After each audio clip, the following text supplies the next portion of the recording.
O meu entrevistado de hoje será Maurício Palma Nogueira, que é diretor da Atenagro e é coordenador do Rally da Pecuária. E o tema da nossa entrevista será Desafios e Oportunidades para a Pecuária Brasileira. Maurício, que prazer ter você aqui, seja muito bem-vindo. É um grande prazer também de vir de novo aí, a gente bater um papo com você sobre pecuária.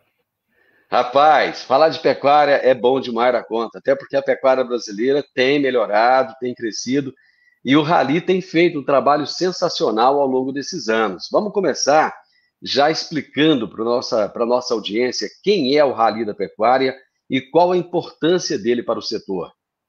Rally da Pecuária é uma expedição técnica que a gente tem como objetivo levar informação para os produtores, buscar a informação deles mesmo, né? Depois nós vamos analisar, né? E avaliar o que está acontecendo, e também criar relações, né? A gente se relacionar com quem está no campo, apresentar os nossos parceiros, patrocinadores, né? Conversar, né? Então, discutir aí sobre perspectiva, aflições, o que está acontecendo com o setor, né? E o Rally tem também um propósito de devolver essas informações para o público, gratuitamente. Isso, claro, só é possível pela confiança e pela parceria de quem banca a expedição, né? É uma expedição, um projeto muito caro, e os patrocinadores concordam em participar e depois entregar esses dados aí para a sociedade como um todo, né? Então, acredito que o Rally ele vem desempenhando um papel muito interessante na pecuária brasileira, por desmistificar algumas coisas que a gente tem no debate sobre pecuária, né? Principalmente nos últimos anos, né, Divino, que a gente tem aí a pecuária no centro do debate sobre sustentabilidade, e muita gente que não viveu a pecuária, que é leigo, né, começa a querer cacarejar sobre ovos que já foram botados, né? Então nós estamos aí evoluindo a produtividade. Eu já participei de seminários que pessoas que nunca entraram numa fazenda de pecuária começaram a fazer uns estudos, começaram a dizer que eles trouxeram ciência para a pecuária brasileira. Na verdade, nós estamos aplicando ciência na nossa produção há muitas décadas e estamos evoluindo, estamos conseguindo aí entregar bons resultados com a produção de carne e de leite também, né? O Rally está há quanto tempo na estrada?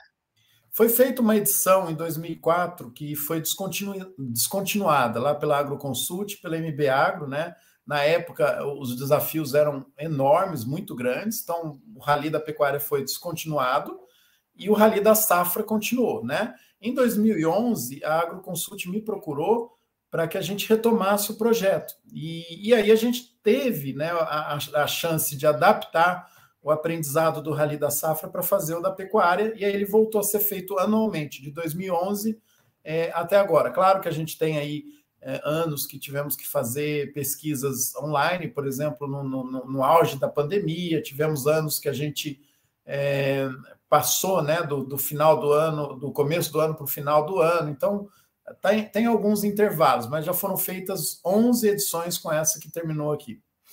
Geralmente a expedição ela vai para a estrada de quando a quando, e qual é o trecho percorrido, Maurício? Já fizemos todos os períodos que você pode imaginar, porque a pecuária ela tem acontecimentos importantes durante todo o ano, né? Diferente da agricultura, isso, que concentra o período lá de safra que você tem que analisar, né? Então a pecuária, eu posso pegar a época que tem maior quantidade de confinamentos, só que eu posso pegar também o fim das pastagens, no início do período de entre-safra, que também vai me direcionar sobre o que vai ter ou não de animais tratados no coxo. Pode pegar a parte do início da produção a pasto, quer dizer, a gente pode escolher qualquer área, qualquer período, e já fizemos qualquer período, né? Os trechos que a gente escolhe, Divino, eles são focados aí onde tem a maior densidade de rebanho no Brasil e de produção, né? Então, a gente não tem orçamento para ir em mais estados do que a gente gostaria, né? Então, normalmente, o Rally aí circula de 9 a 11 estados, dependendo do ano, dependendo do orçamento que a gente tem. Gostaríamos de incluir também outras regiões, né? Por exemplo, no Pará, a gente fica só concentrado no sul, deveríamos ir em outras regiões do Pará. No Mato Grosso também a gente tem que oscilar, tem anos que a gente vai em determinadas regiões, tem anos que vai em outras, né? o ideal era ir todo ano em todas as regiões de grande relevância na pecuária, mas aí falta orçamento, falta recursos, né? Maurício, o que é que mais chama a atenção na paisagem durante a expedição? Cada ano, né? Essa aí, Divino, foi até uma pergunta que a gente começou a prestar atenção por causa na coletiva de imprensa, jornalistas perguntavam, pegava a gente meio de surpresa às vezes, né? Porque você está lá, Uhum. né, passando tudo. E aí eu comecei a reparar, o que está me chamando a atenção, né? Então teve anos, né? Eu lembro lá de 2012, chamou muita atenção o tanto de pasto que estava com madeira enlerada que o pessoal ia plantar agricultura, né? Que foi aquele grande Uhum. avanço da agricultura sobre a área de pastagens, né? Certo. E esse ano, o que chamou a atenção foi a quantidade de projetos de geração de energia fotovoltaica.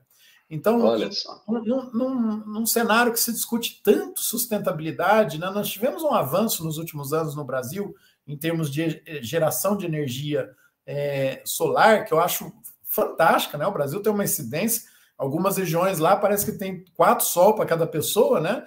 Então, a gente tem que aproveitar e trazer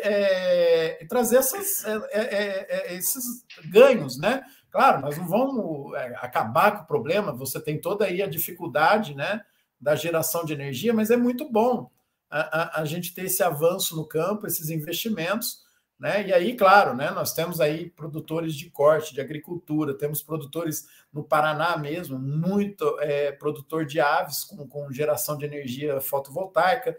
Então, isso cresceu bastante no Brasil, chamou muita atenção, de norte a sul. Um assunto hoje que se fala muito é de pastagem, da qualidade das pastagens. Como é que está, Maurício, a qualidade dessas pastagens brasileiras nessas diferentes regiões aí que vocês percorrem? Então, Divino, esse é um ponto sempre polêmico aí que a gente levanta no Rally, porque esse ano nós não fizemos a amostragem a campo, mas vamos voltar com uma amostragem bem mais pesada no próximo ano, se tudo der certo, né? Só que a gente sempre pergunta para o pecuarista e para o técnico de campo, que estão as pastagens aí em cada região. E as respostas sempre são as mesmas, os dados se repetem, então nos dá confiança para entender que a qualidade dos pastos, elas repetiram ou repetem esse ano o que nós vimos em 9 edições, em mais de 2.500 pontos de pastos amostrados que a gente acumulou ao longo dos anos, né? Então, o que nós temos hoje no Brasil? Nós temos uma curva de degradação típica, né, que a gente vai ter lá no final dessa curva, quer dizer, o nível de qualidade inferior, que são os pastos com maior nível de degradação, eles vão somar aí em torno de 15%, 16% das áreas brasileiras. E isso acontece em qualquer região. Então, essa curva de degradação, Divino, ela não está associada a determinadas regiões, ela está associada ao manejo do produtor, né? Ou falta de manejo. Então, a gente tem uma característica comum. Então, a curva ela acontece de forma semelhante em qualquer região do Brasil. Claro, se você pegar um ano, né, que tem um período de seca maior em determinadas regiões, você vai notar uma piora, né? Mas você vai mexer lá nos pastos intermediários, os graus mais avançados de degradação eles mantêm. Então, a grande diferença do Rally, Divino, é que a gente classificou como degradado o pasto que não tem estande.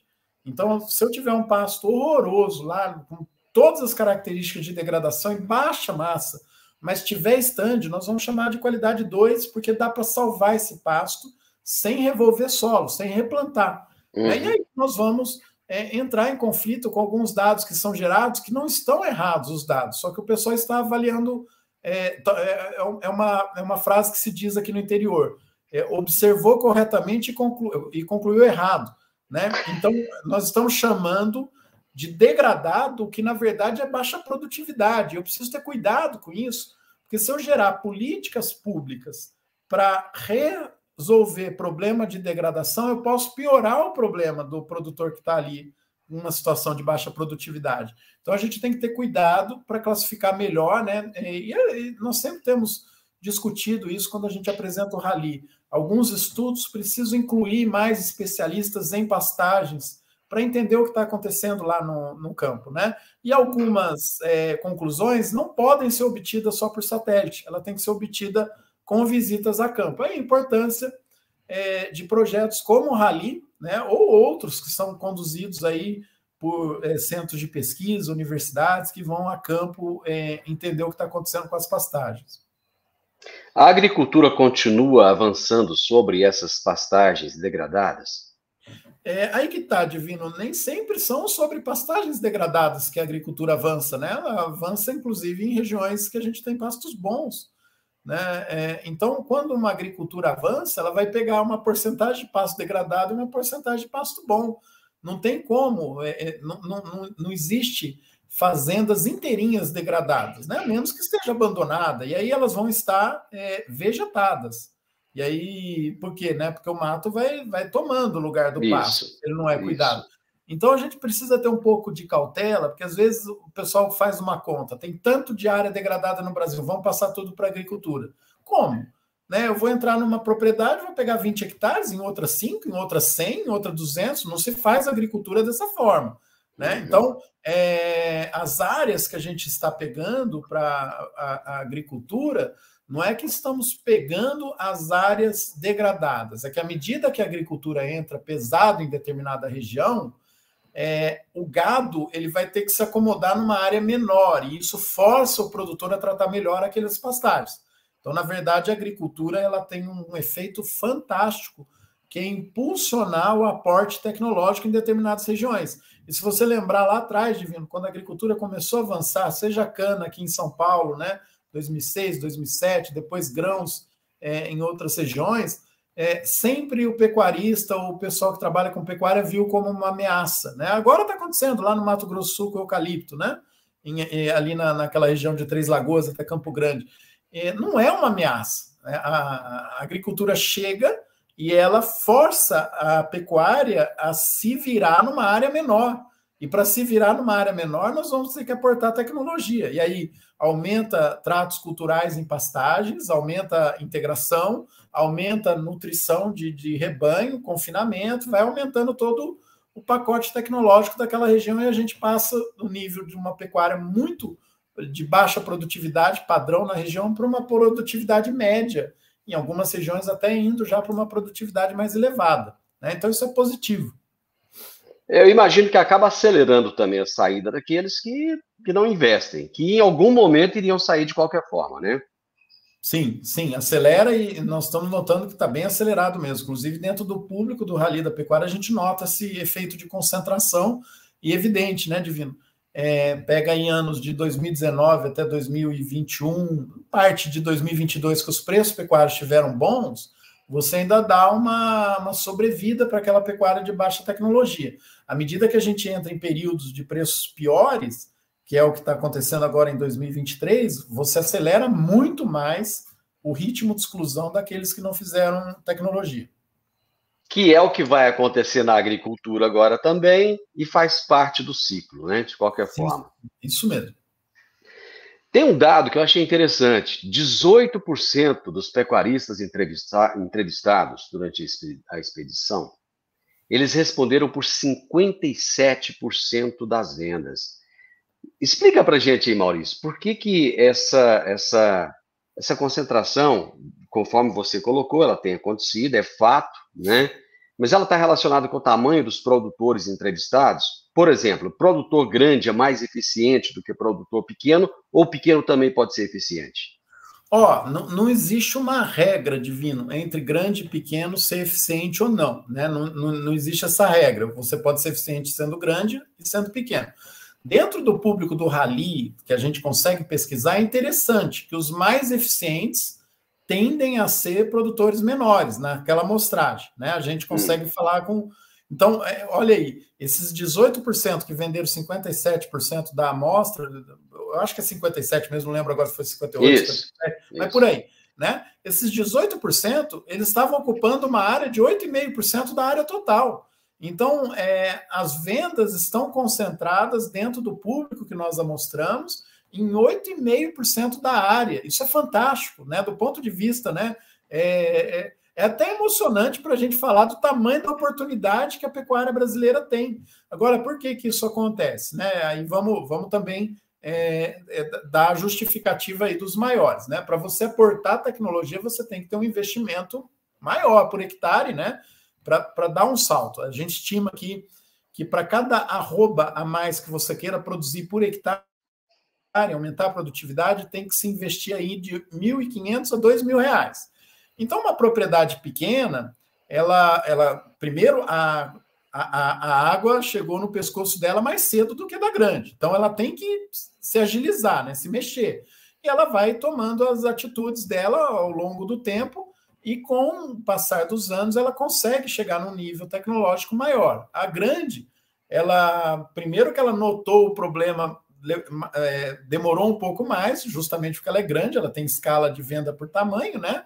E aí ela vai atrasar um pouquinho esse processo de aporte tecnológico e também ela vai ter que investir muito mais em termos de recursos financeiros disponíveis, né? Então, quando a gente vai lá e faz uma pesquisa sem escolher o grupo, né? A gente acaba pegando uma parcela maior de produtores de tamanho menores com nível de tecnologia mais alto, mas não é uma regra. O que é importante sempre dizer, Divino, principalmente quando a gente está falando com pequenos produtores, não existe o limite tamanho para você ser competitivo, não existe.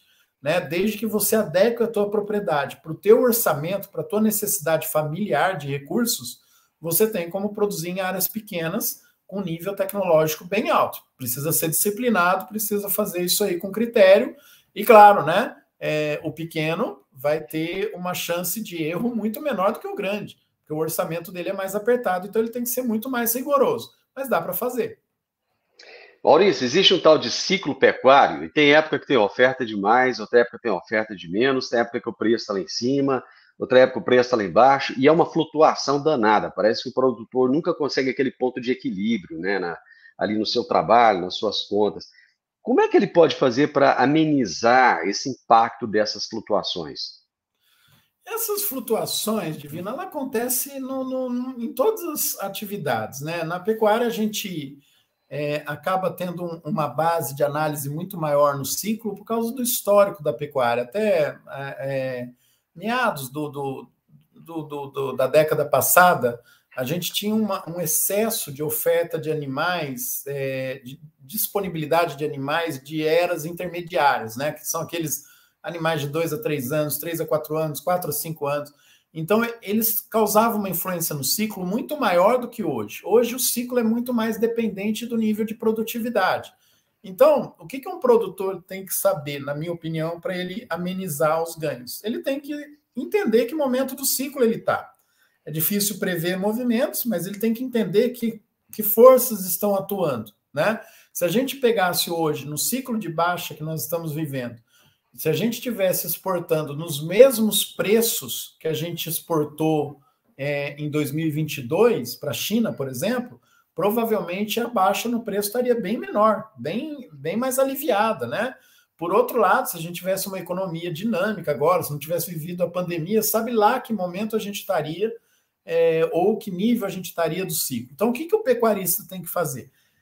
Notando que momento que nós estamos do ciclo, tenta adaptar a sua propriedade para você perder menos e otimizar o ganho. Então, nós estamos vendo alguns produtores, na verdade, muita gente fazendo isso, que tomou uma decisão, na minha opinião, muito inteligente de 2022 para cá. Ele começou a aumentar a pressão de descarte das vacas, das fêmeas matrizes. Não é aquele movimento antigo, Divino, que o cara saía da atividade. Ele aumentou a pressão de descarte, está se posicionando em novilhas e bezerras, né? Então ele diminui a pressão de pastejo da fazenda dele, o custo de nutrição vai cair, porque ele tirou os animais mais pesados. Com isso, olha que interessante, ele aumentou a oferta de vacas no mercado, então ele força, né? Se todo mundo está fazendo isso, você força o ciclo para baixo, beleza, faz parte, né? Mas dentro da fazenda dele, ele se posicionou numa genética que vai vir melhor, claro, é a próxima geração de animais mais leves, então o retorno de nutrição está sendo maior. A hora que essas novilhas, bezerras, começarem a entrar em período de parto, provavelmente o bezerro já vai estar alcançando os preços mais altos e ele vai ganhar nesse processo, né?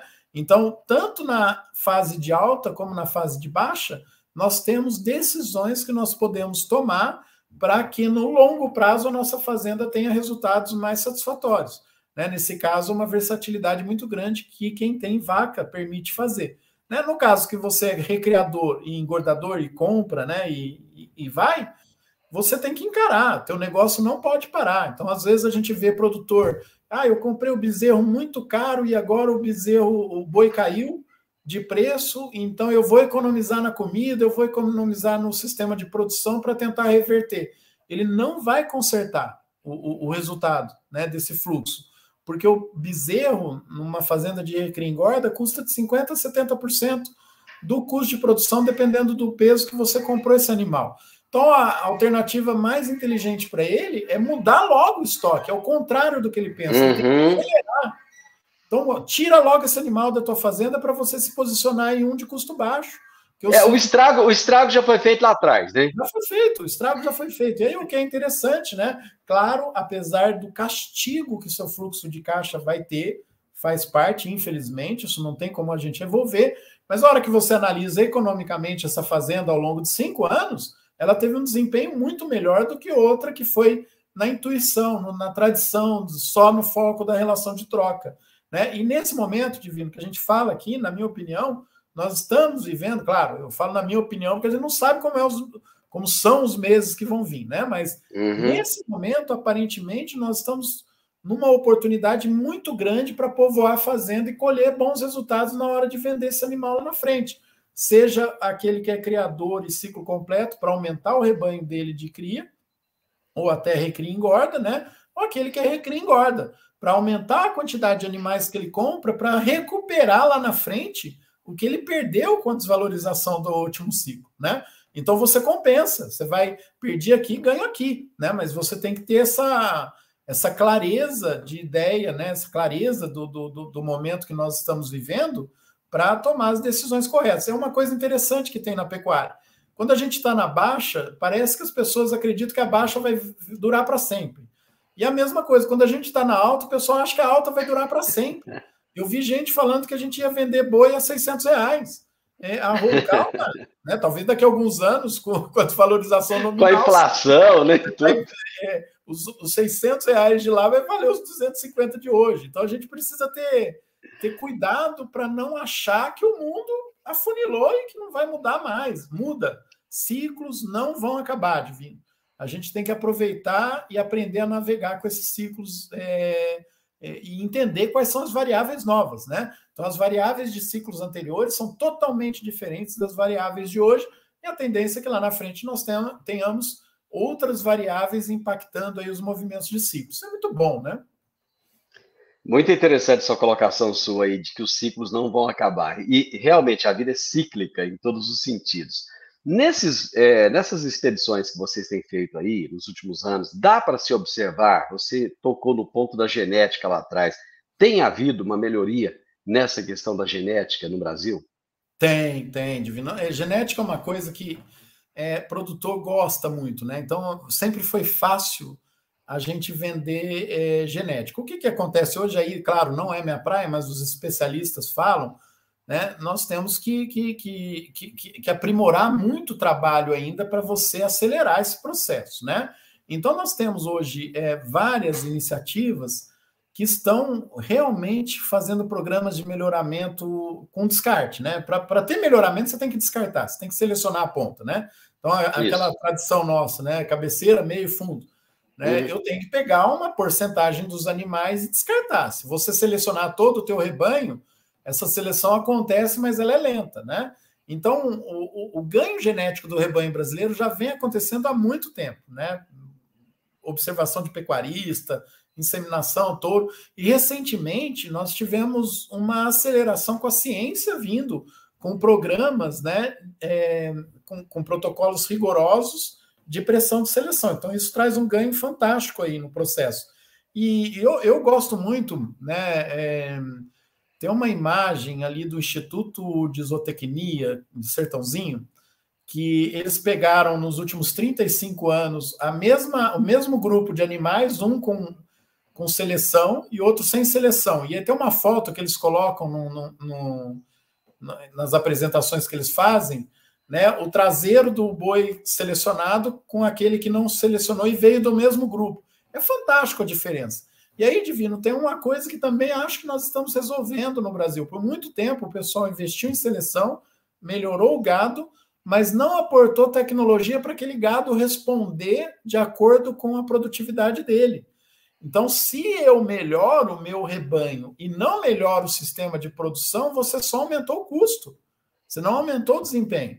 Então, o sistema de produção ele tem que melhorar de acordo com o teu ganho genético, para você fazer responder aquele animal. Senão você investiu em genética e colocou ele com falta de comida, falta de sanidade, falta de programa de reprodução, ele vai produzir a mesma coisa que produzia lá atrás, entendeu? Então, eu acho que o melhoramento genético no Brasil, ele está até à frente da nossa capacidade de implementar tecnologias no sistema como um todo. Em resumo, com o gado que a gente tem nas fazendas de ponta no Brasil, era para a gente estar com um nível de produtividade muito mais alto, né? Não estou dizendo que tem que parar, pelo amor de Deus, né? Outro dia eu falei isso, alguém falou, mas você acha então que não tem que vir? Não, tem que... Não existe marcha ré, né? Nós temos que ir para frente, né? Mas hoje, nós temos uma qualidade genética do rebanho brasileiro que não está sendo aproveitada. Isso é péssimo, do ponto de vista financeiro, de sistema de produção, né? Do ponto de vista de genética, nós temos uma praia aí pela frente para a gente melhorar ainda mais, né? O nosso melhoramento, né? Nesse ponto, eu acho que a gente vai bem, viu, Divino? Acho que o pessoal trabalha muito bem no Brasil. E essa questão do balanço de carbono na pecuária, quais são as observações que vocês têm feito? Então, nós estamos tentando trazer um pouco do que... É engraçado, né? Que esses debates, o pessoal adora falar de ciência, mas fingem que a ciência agronômica e zootécnica não existe, né? Para eles, a gente foi para a universidade para aprender a tocar tambor, benzer, olhar para a lua, sei lá, né? O que a gente foi fazer lá. Então, nós temos já um histórico de informação de tratos culturais, de fertilidade de solo, né? Eu não sei, Divino, se você acompanhava antes, tinha aquelas palestras, né, de solo, que o pessoal mostrava aqueles perfis com raiz até lá embaixo, aquele carbono retido, né? Sim. Então, de repente, nós trouxemos um conjunto de informações que está sendo empurrado goela abaixo, e ao invés do pessoal entender ou explicar melhor o que significa remover carbono ou emitir menos, nós estamos confundindo o pecuarista e o técnico, que não está tendo tempo para estudar tudo isso, né? Então, em resumo, as coisas são mais simples do que parece. Então, um dos levantamentos que nós fizemos no Rally desse ano foi tentar identificar quais são as operações agrícolas que o pessoal usa para reformar ou renovar pastagens. E aí a gente notou que nós temos dois riscos aqui no Brasil, né? Primeiro, nós estamos falando que a quantidade de pasto degradado é maior do que ela realmente é. Significa que eu vou ter que revolver aquele pasto, Divino. E aí eu vou lá e meço o tanto de operações agrícolas que o pessoal geralmente julga como adequadas para você refazer um pasto, isso vai dar de 5 a 6 operações agrícolas, né? Claro, ele não faz todas, né? Vai escolher lá 3 ou 4, mas ele vai revolver o solo. Então, vai gastar muito mais diesel, vai mexer com o solo, e aí você desmobiliza a matéria orgânica. A gente fala aí grosseiramente como queima matéria orgânica, não é por fogo, né? Mas ela sai, isso dá uma sobrevida, né, para o capim que está sendo plantado, mas eu joguei carbono na atmosfera. Então, revolver solo emite carbono. E pior, eu vou ter usado operações de máquinas pesadas nessa área, que vou gastar muito mais combustível fóssil dentro das fazendas. Por outro lado, você tem a recuperação das pastagens, que é tratar o pasto sem revolver. Aí são operações mais leves, que vai ser distribuição de calcário, distribuição de adubo, aplicação de herbicidas. Mesmo quando você coloca na conta do carbono adubo, calcário, herbicidas, tudo isso é muito mais econômico do que você revolver o solo, gastar muito mais diesel do que gastaria nessas operações. Então, a gente precisa começar a levar para o campo informações muito mais relacionadas à realidade do que se faz no campo. Então, às vezes, eu acredito que nesse assunto, Divino, a gente está criando muita confusão. Estamos tentando sofisticar algo que nós vamos acabar criando uma barreira de compreensão lá entre os pecuaristas. Um exemplo que eu vou te dar, a gente participa de inúmeros grupos de discussão, né? Hoje todo mundo está nos grupos de discussão, e alguns são totalmente nonsense, né? Eles acham que remover carbono aumenta custo. Eles acham que emitir menos aumenta custo, e ao contrário. Né? E por que tem essa percepção? Porque está sendo comunicado de forma errada, como uma pressão, como algo novo. Né? E aí eu volto para aquela que nós falamos no começo, é o pessoal querendo cacarejar em cima de ovo que já botaram. Né? Eu quero falar que a minha atuação melhorou a pecuária em termos de balanço de carbono, sendo que isso já vem sendo feito, com ganho de produtividade, com aumento de desempenho de pastagem, com integração lavoura e pecuária. Não precisou do assunto de sustentabilidade para aumentar a integração, nem o plantio direto. Né? O que foi feito isso? Foi percebido pelo produtor que eu tenho um sistema muito mais dinâmico do ponto de vista produtivo e financeiro. Então eu vou lá e aumento a área. Né? Enfim, eu acho que está faltando um pouco mais de praticidade nesse debate, Divino. E a gente está se esforçando muito para tentar trazer isso para o campo. Já aproveitando o seu gancho aí, como é que está a questão da integração lavoura-pecuária? Crescendo bastante, né? Mas como era previsto, né? Hoje a gente acredita que 8%, 9% aí da área de pastagem do Brasil já esteja em integração. Mas uma coisa que é interessante, Divino, a integração ela tem uma chance de crescimento muito maior na área de agricultura do que na área de pecuária. Então, hoje na pecuária existem estudos extremamente... Eu concordo com esses estudos, porque uma vez nós fizemos um levantamento comparando alguns indicadores, né? Mas tem gente que questiona esses estudos, e ciência é assim mesmo. Tem que se questionar, estudar de novo, repetir, tem que reclamar das premissas, né? Eu, particularmente, acredito nesses estudos pelo que eu vi, mas precisa ser feito, né? Então, questionou, vamos fazer mais. Provavelmente, dos 160 milhões de hectares, aí a gente tenha 15 a 20 milhões que dê para fazer integração ainda. Só que eles estão picados, é aquele exemplo que eu te falei, tá 5 hectares ali, 20 ali, 30 ali, 100 ali, né? Então, não são áreas conjuntas disponíveis para fazer integração. Na área de agricultura, nós temos 70 milhões de hectares que dá para fazer integração em lavoura e pecuária. E o agricultor percebeu esse benefício também por percepção e por estudos que vêm confirmando que a produtividade aumenta à medida que você faz integração. A soja, depois de uma integração, vai ser mais produtiva do que antes. Né? Então, a integração ela é um negócio e ela vai crescer muito na área das fazendas de agricultura, talvez mais do que na área de pecuária. O que isso nos traz de problema? Né? Um único, que se eu não comunicar direito com o pecuarista que ele tem que fazer trato cultural em pastagens, né, ao invés de levar uma informação totalmente errada, que pastagem não se aduba, que você tem que adubar a agricultura e depois colocar a pastagem em cima, nós vamos acelerar a saída desse pessoal. Eles têm que tratar pasto como se trata a agricultura. Isso é perfeitamente viável e além de viável, é muito bom negócio você tratar bem as pastagens, aumentar a produtividade e ter um sistema muito mais dinâmico. Maurício, um baita de um setor que o Brasil tem, mas que parece que vive pendurado, é a questão do leite. Né? Tem melhorado, tem havido concentração também, muita gente tem saído do leite. Eu gostaria que você trouxesse essa percepção de vocês, do Rally, em relação à pecuária de corte e à pecuária de leite. Divino, o leite, ele paga uma conta muito cara da sociedade brasileira e ninguém está percebendo isso, né? Então, à medida que o pessoal vai sendo excluído da pecuária de corte, pequenos produtores, aí sim pequenos, né? Porque ele tem um problema de orçamento, ele poderia reverter isso fazendo tecnologia, mas agora ele está numa situação extremamente complicada. Ele começa a usar vaca de corte para produzir leite. Então, o setor leiteiro profissional, que é aquele que investe genética, sistema de produção, nutrição, ele fica vulnerável à oscilação desse pessoal que é um aventureiro. Né? Se a situação está boa, ele vende mais leite, se a situação está ruim, ele não vende tanto, e isso tem a ver com o foco da propriedade dele. De novo, acontece em milhões de pequenos produtores, o volume total é grande. Então, eu acho que esse é o maior entrave hoje à pecuária leiteira brasileira conquistar um espaço de sucesso muito maior. É o leite bancar o custo da exclusão social no campo. Né? Isso vale tanto para pecuarista como para pequenos agricultores. A gente cansa de ver pequenos agricultores que, para ter uma renda mensal, comprou umas vaquinhas para tirar leite.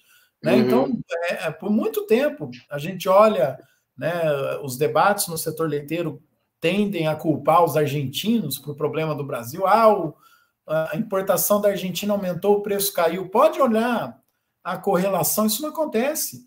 Os preços, às vezes, caem com as importações aumentando, porque o mercado brasileiro ele é maior do que o que a gente consegue produzir. E isso nos dá um conforto em termos de investimento. Né? Qual é o problema? É você não saber se a hora de colher aquele resultado que você investiu vai vir um monte de leite aí de pequenos produtores com vacas não especializadas. Então, o grande problema hoje do setor leiteiro é esse, é competir com vacas não especializadas que tem de monte no rebanho brasileiro, né? Se você pegar a estimativa lá do IBGE, em torno de 18, 19 milhões de vacas que entram em lactação, né, segundo a pesquisa pecuária municipal, a gente acredita que dessas 18, 19, a gente tem aí 8, 9 milhões no máximo, que são vacas de sangue leiteiro. E a gente nem sabe ainda se elas estão sendo bem nutridas para produzir leite de forma adequada. Então, isso atrapalha muito a pecuária leiteira se desenvolver, e ela vem se desenvolvendo. Ela vem realmente melhorando aí os níveis de produtividade, pegar a ponta aí, o setor leiteiro brasileiro não perde para país nenhum, né? Só que a média brasileira, infelizmente, a gente carrega essa conta toda aí que eu estou comentando, né? Você não acha que seria o caso de fazer um trabalho, desculpa, de pegar esse pequeno produtor e fazer com que ele faça uma agregação de valor no produto dele, ao invés de vender o leite natura, ele, sei lá, fazer queijo, fazer queijão, fazer doce, mas de uma maneira tal que ele possa vender isso, ganhando dinheiro realmente, não entregando esse leite, não tendo praticamente resultado nenhum? Esse é um problema aí que você começa a ter um problema de ordem sanitária, né, Divino? Como é que você controla essa qualidade, né? Então, a gente até tem que tentar evitar que isso aconteça por uma questão de saúde pública, né? Imagina, você vai controlar se o leite foi higiênico, se não tem vaca doente, enfim, né? Eu acho que a alternativa já está no campo. Inclusive, acabou de aposentar aí o Arthur Quinelato, lá da Embrapa Pecuária Sudeste, que encabeçou, né? Ele coordenou o projeto Balde Cheio durante vários anos, né? Que é pegar esse produtor e dar foco nele em produção leiteira. Ó, o que você quer da vida? Você quer leite? Vamos fazer leite. Só que vamos fazer corretamente, vamos melhorar teu gado, vamos aumentar a produtividade. Aí ele, numa área pequena, ele começa a ter uma produção muito maior, e isso é bom, porque ele vai ser uma produção previsível. E a gente tem mercado para isso. Então, o que eu preciso fazer é não ter uma oscilação muito grande. Se eu tiver uma produção previsível, aí é melhor. Então, aí sim, você teria um impacto excelente, né, nos pequenos produtores, tanto para eles, como para o setor como um todo, né? E, claro, aquele que não vai se adequar à produção leiteira precisa fazer outras coisas. A gente vive discutindo essas opções para pequenos produtores nos debates de sustentabilidade. Só que o pessoal foge nesses momentos, né? Porque a parte ambientalista da sustentabilidade capturou o termo, né? Então, a hora que você vai discutir, você fala, olha, tem um problema social sendo criado. Eles fingem que não é com eles. Né? Não, tal. Nós temos vários programas sociais. Tem nada. Se não garantir que esse pessoal fique no campo, nós não temos sustentabilidade. Nós temos um ambientalismo extremamente radical, porque ele é executado, inclusive, à custa do sofrimento de pequenos produtores ou pequenos consumidores na cidade. Né? Então, se você for ver grosseiramente, nós estamos trazendo algumas tragédias sociais para o Brasil e chamando isso de bandeiras sustentáveis, né? Tem alternativas para eles, só que a gente precisa ser pragmático, pensar, adequar, regionalizar E aí sim, né, dentro do teu raciocínio, o leite não é a melhor forma, mas você tem produtos que dá para fazer produções em pequenas associações ou cooperativas sem risco sanitário para o consumidor final, né? Principalmente quando a gente está falando aí de frutas, castanhas, de algum produto aí, dependendo da região, que você consiga tratar e vender em feiras, né, ou em grandes centros, e assim por diante, né? Então precisamos ter um pouco mais de inteligência e pragmatismo para resolver esses problemas, ô Divino.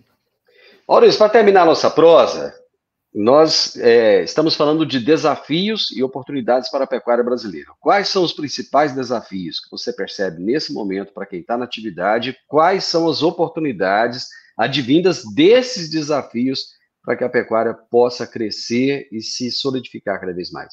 Bom, hoje eu acredito que o maior desafio que a gente esteja enfrentando, mais uma vez, é uma pressão que está vindo de forma imposta e sem debate, né? Então, quando você tenta apontar que tem uma dificuldade nesse tema de se executar até 2030, o pessoal te chama de negacionista, essa é a forma deles debaterem, né? Eles não aceitam ser criticados, é a ciência em forma de religião, né? A ciência é minha, né? Eu domino, eu tenho adjetivo para ela, enfim, né? Então, o pessoal nós temos hoje que entregar uma coisa que o mundo precisa, que é garantir toda a cadeia de suprimento. Então, o boi que vai morrer lá na frente, eu tenho que saber por onde ele passou, se ele saiu de uma área que foi desmatada, se ele saiu de uma área de conflito, né, com populações indígenas ou quilombolas, ou que invadiu a área que não podia, queimou. Quer dizer, nós temos que monitorar isso. Só que eu não consigo fazer esse monitoramento de uma forma tão simples como eles estão apresentando. Então, eles estão falando aí que dá para monitorar isso por satélite, simplesmente cruzando as informações do CAR, do Cadastro Ambiental Rural, né, lá do nosso Código Florestal, com o GTA, que é Guia de Trânsito Animal. Só que olha que interessante, Divino, 5% do CAR inscrito no Brasil foi validado.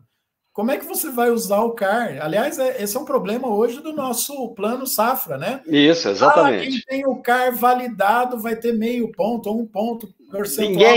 Ninguém tem. Pô, você privilegiou 5% que o Estado escolheu, né? Porque é uma obrigação do Estado, das secretarias validar o CAR. Claro, não foi lá e escolheu a dedo, né? Mas não estão... Quer dizer, nós temos... O Brasil é um país... É praticamente um hospício, né? Você... Exige-se coisas das pessoas, dos frigoríficos e dos produtores que o Estado não entregou, né? Então, eu concordo que a gente tenha que controlar o fluxo dos produtores, né, no Brasil. Só que quem tem que dizer se aquele está ilegal ou legal é o Estado. Aliás, o Estado brasileiro é pesadíssimo, né? Caro pra caramba, para a gente não dar a informação básica.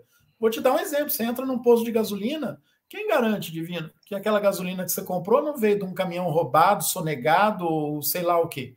Quem garante? Aliás, a gente não garante nem se é gasolina mesmo, pura. Exatamente. Né? Que é do jeito que está propondo. Quer dizer, imagina fazer isso em fazenda. Então, hoje, nós temos como desafio essas pressões que são inimigos internos, pessoas até que têm boas intenções, mas com conhecimento muito pequeno sobre a realidade do campo, né? Tentando trazer ferramentas que eles acreditam que são viáveis, isso nos pressiona, então isso aumenta a exclusão dos pequenos produtores. Aquele que tiver atento a tudo isso e perceber que dá para ele tentar ganhar algum valor diferenciado nos animais dele, provavelmente ele vai ter alguns meses para colher esses resultados. Então é uma oportunidade que a gente pode tirar daí, isso de forma individual. Né? Temos ainda a oportunidade toda do mercado externo, né? Tanto interno como externo. O povo acha que brasileiro come muita carne, só que se a gente pegar aí 35 a 40 quilos por ano, Divino, nós estamos falando de uma almôndegazinha pequenininha por dia de carne bovina para cada brasileiro. É muito pouca carne. Então, qual é o limite de carne que o brasileiro pode comer? É um limite que pode fazer mal para a saúde por excesso, não por ser carne, né? Então, qualquer coisa, você comer por excesso, comer 2 quilos de berinjela todo dia, não vai fazer bem, né? Então, é uma questão nutricional e o limite nosso é muito maior do que o que a gente come hoje no Brasil. Então, nós temos... engraçado, acha que o brasileiro come muita carne, mas faz a campanha em cima da picanha. Hã? Pois é. Ah, pois é. É um contrassenso. Então, em termos de perspectiva de mercado, se você pegar os grandes players globais, o Brasil é o que tem mais condição de colher as vendas de carne nos próximos anos. Nós estamos muito mais bem posicionados que outros países. Então, os clima temperado, ou países com um sistema de produção típico, como é o caso da Austrália, eles já chegaram no topo. Então, para eles produzirem mais, o preço tem que ser muito mais alto, né? E o Brasil não. Para a gente produzir mais, nós temos condição de entregar esses produtos a preços em padrões internacionais mais baixos. Isso é ótimo para o Brasil, né? Então, todas essas oportunidades, eu acho que a gente vai viver aí nos próximos anos. Em termos de desafio, nós temos que ter cuidado com o risco sanitário, né? Se der uma fitose em determinado estado, nós vamos ter problema, né? E, claro, né, com desmandos ou políticas extremamente contrárias às tendências atuais, né? Então, imagina aqui no Brasil alguém ter a ideia e conseguir executar algo que foi feito na Argentina, que é nosso vizinho, país extremamente competente em exportação, e acabou com o consumo per capita, né? Os argentinos comiam 63 quilos de carne e hoje estão comendo 46, 45, né? Por quê? Porque resolveram aumentar, olha a ironia, aumentar a disponibilidade de carne para a população interna, freando as exportações. Isso acabou com a pecuária, né? Então, a gente tem esses desafios que temos que manter sempre a orelha em pé aqui para que isso nunca aconteça, né? Para que isso não passe em nenhum momento, nem como lei, nem como decisões aí esporádicas, via decreto, enfim, a gente tem que ficar de olho nessas questões aí, Divino. Maurício, foi bom conversar com você. Você trouxe uma luz assim, sobre o setor impressionante. Um setor em que todo mundo está com dúvida daquilo que vai acontecer e se vai continuar a existir. Você mostrou que é um setor que tem grandes possibilidades de crescimento e que os ciclos fazem parte da vida. Meu amigo, muitíssimo obrigado. Foi uma aula que você deu aqui. Adorei. Muito obrigado mesmo, do fundo do coração. Eu que agradeço, Divino. Sempre um prazer aí estar com você. Vamos conversar mais vezes aí quando puder. Um grande abraço, até mais. Um abraço, até mais. Hoje eu conversei com Maurício Palma Nogueira, que, conforme eu disse, ele trouxe uma aula para a gente aqui. Falou muito, muito, muito da pecuária brasileira. Essa pecuária é extremamente competente. Ele é diretor da Atenagro e é coordenador do Rally da Pecuária. E falou sobre os desafios e as oportunidades da pecuária brasileira. Eu acho que merece um like, um gostei, um comentário, um compartilhamento e que você se inscreva nesse canal. Um grande abraço para você, muito obrigado pela sua audiência e até a nossa próxima prosa. Tchau, tchau.